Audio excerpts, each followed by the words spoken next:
everyone, we are back from Assateague. That video will be coming up, but right now we've got a tour for you. We were fortunate in Assateague that we got a couple tours. We have a tour of a 1965 vintage Airstream that is absolutely gorgeous. So that is coming up.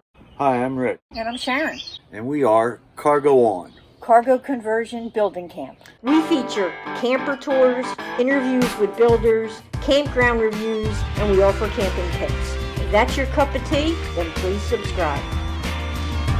Hi folks. Today we're going to interview Lindsey, who has a 1965 Airstream trailer. This is our first Airstream tour. We were particularly interested because of the vintage. Lindsey's a full-timer and has actually started a couple Airstream traveling groups that she'll tell us about in the tour in the course of the video. So without further ado, let's get started and take a look at this lovely Airstream. It looks almost brand new from the outside. Hi Rick, nice to welcome everyone. So you're so sweet to ask me to do this tour. So this trailer is 22 foot and it's 1965. I've owned her for about 8 years, and in the beginning when I first got her, I named her right away Mitten Kitten. So she's known as Mitten Kitten, and that's because Mitten means Michigan. Michigan is the Mitten State if you look at it, and then Kitten is something that some of my friends out in California kept calling me and everything, and so Mitten Kitten it was. And right now I don't have any name tag on her though. So I started a Solo Sisters Facebook group about 4 years ago, and we all own our own Airstreams and we travel solo. And so this week we're here at Assateague Island. There's about 12 of us, and I'm glad that you came up and introduced yourselves. So why don't you come in and take a look.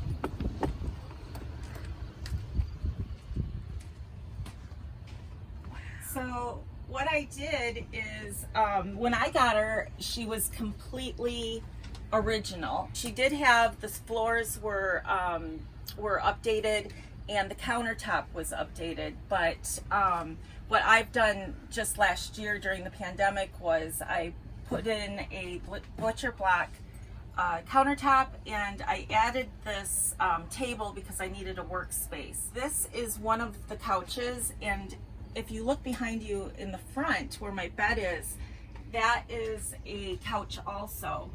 But I went ahead and I put the just below, just smaller than a queen size bed in there. With the curves, I used a foam mattress, and we went ahead and trimmed it with a turkey cutter, electric turkey knife or meat knife, and got her to fit right in there. And so I can take that out and then put the couch back up, which would be original condition again. Up front also, I have the 2 cabinets up front. Those are original, and most of the wood is original in here. In fact, all of it is, I should say, except for the floor and the butcher blocks. I got it from a guy that really took care of it, and there's only been 3 owners. My refrigerator is new. It runs on electric, but I'm gonna go ahead and get a 3-way because of the propane and the amount of time that I do boondock. And my 1965 Dometic was a really amazing refrigerator up until last year, so I just put that in. And so this decor is all from a photo shoot that I did for a magazine a couple months ago, or the spring. These are all original hardware, and that's very hard to come by when you talk about 1965 Airstreams. And all the cabinets up top are also original. And then back here is my bathroom. And I, like most RVers, I use my bathroom as a storage, or my shower as a storage. So I have a bathtub I can fit in there, sitting up straight and everything with my legs out. That's one of the reasons I bought this Airstream. because I have rheumatoid arthritis and lupus, and sometimes I need to soak in hot water. But I quickly learned that a 6-gallon hot water tank does not fill it more than an inch. So I haven't used it as a bathtub since. All these are original. A lot of times what I'll do is I look for things that I can vertically hang things, and then I also want to see, I put everything into storage bins and everything so that traveling it's much easier. On your upper cabinets, do Yes. they have hold opens of some sort on them, or hardware? Because love to see older hardware. Oh, these, When you open them, do they stay open? let me see. Yeah, okay, they've got the, I'm like, oh, my messy stuff, that's all my That's grab okay, yeah. grab stuff. But these are all original. My cabinets here, I've noticed that these were replaced. The hinges were replaced. This is a 3 burner propane stove, which I love. And so I'm gonna go back to the propane refrigerator. Yeah, this is my home. How long have you had this? Almost 8 years. My father passed away in 2011, and he was an adventurer and had been all over the world. And my parents owned a trailer or 2 or 3, and I had always loved the Airstreams. I come from Michigan, and they're built in Ohio.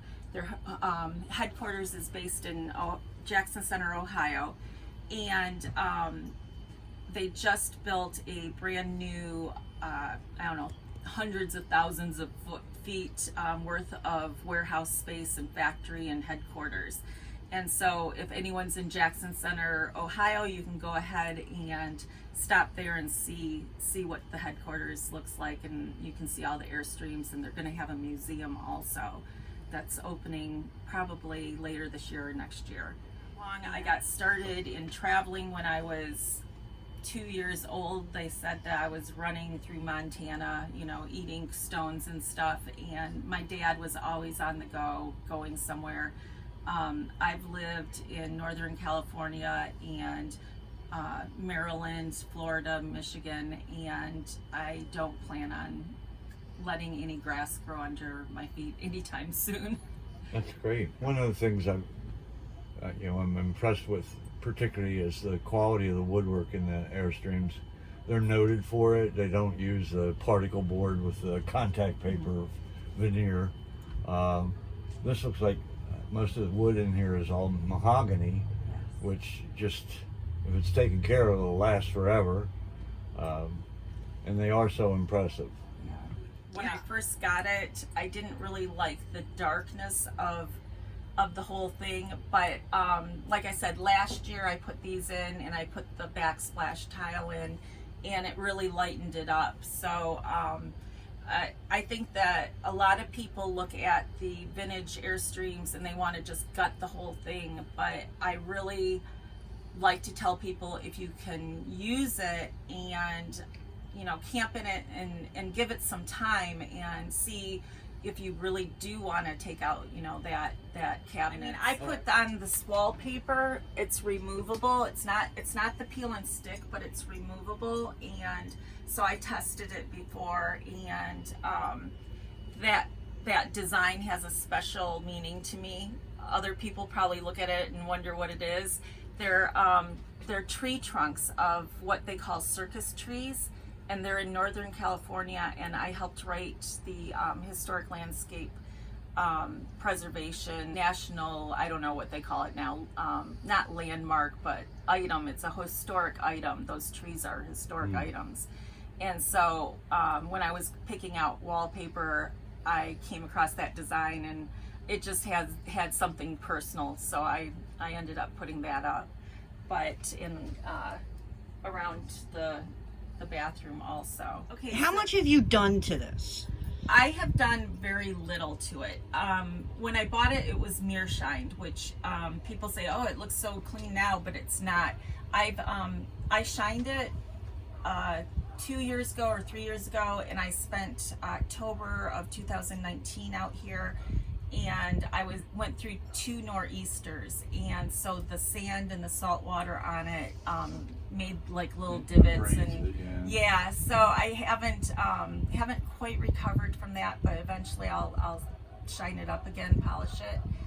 Like I said, I did the countertops, the table. I have not had any major problems, put it that way. No leaking. As far as I know, she's completely sound, and I've had people look underneath in the belly pan area and stuff, and yeah, for being 56 years old, I got pretty lucky when I found her. The walls were a creamy white. It was a little bit different than this. This is not a pure white, but this is a soft white. And so I painted it first yellow, and I got tired of that, so then I painted it this color, and I kind of change with my moods and depending on what I'm doing that year. I've had this like scheme of things for about a year and a half now. As a solo woman traveler, if I would have known then what I know now, I would have looked for a double axle.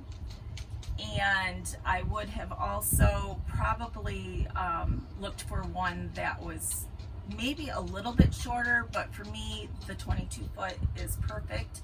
I think if I have a partner, and depending on how tall he is and stuff, I would probably go with a 25 to 27 foot, because for a couple, I think that's a really good size. You mentioned the double axle. Was that from the safety standpoint in case of a blowout? Was that Yes. the reason? Yes. I hear a lot of people say that. Another thing that I had experienced when I bought this was I was going through tires. I would be changing the tires maybe once every year and a half. And it was because the outside of the tires were wearing.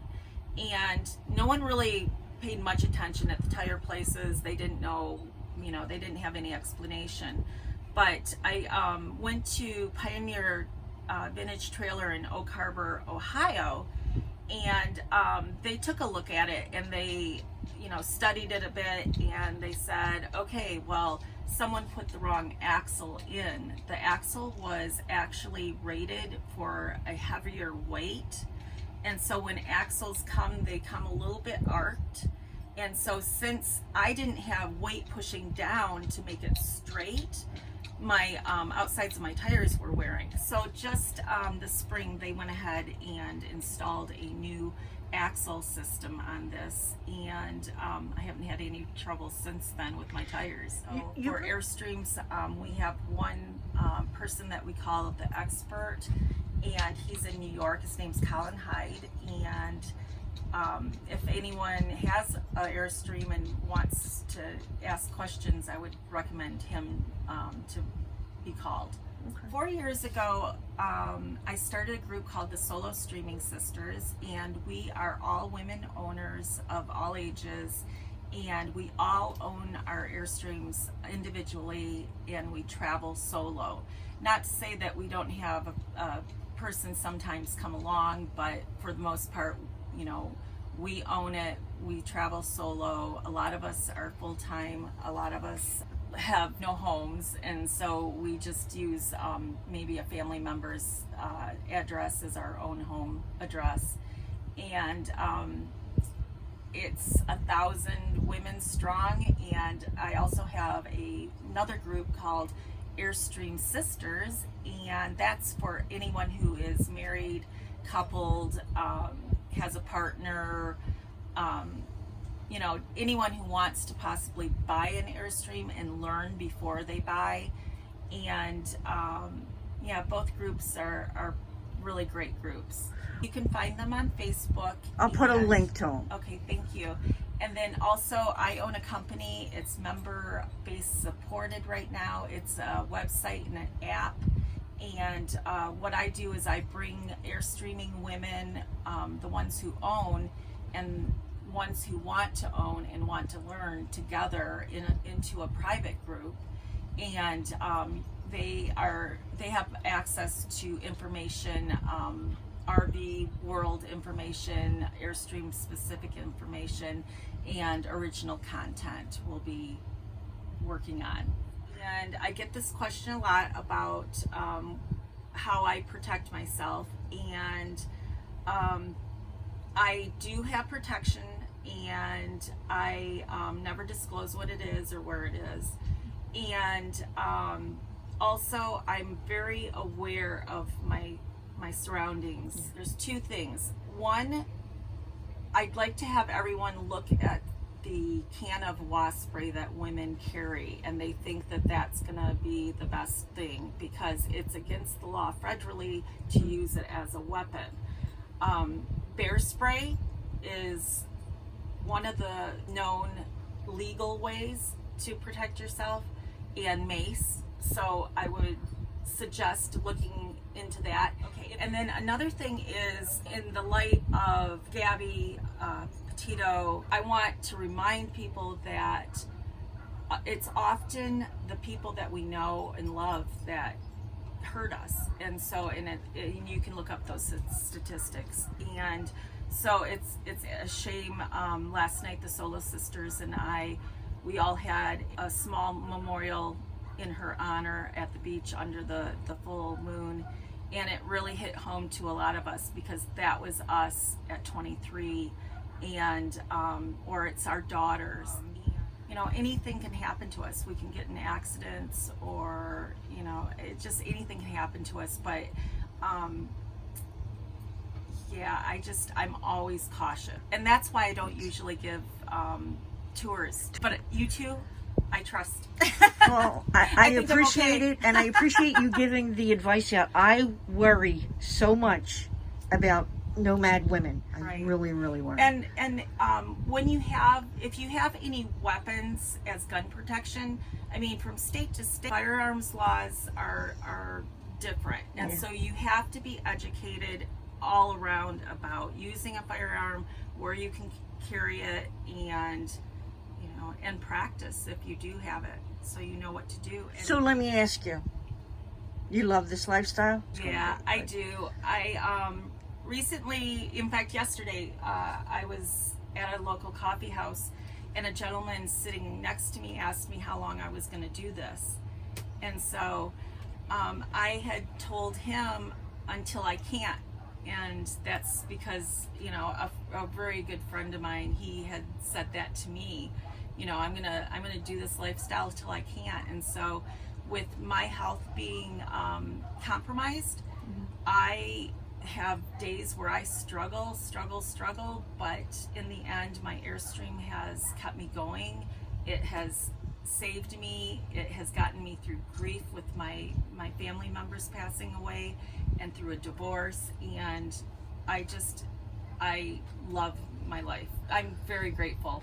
Well, thank you so much for the tour and the interview. So Rick, what do you think of this beautiful Airstream? Very impressed with the quality of the carpentry and the woodwork in them.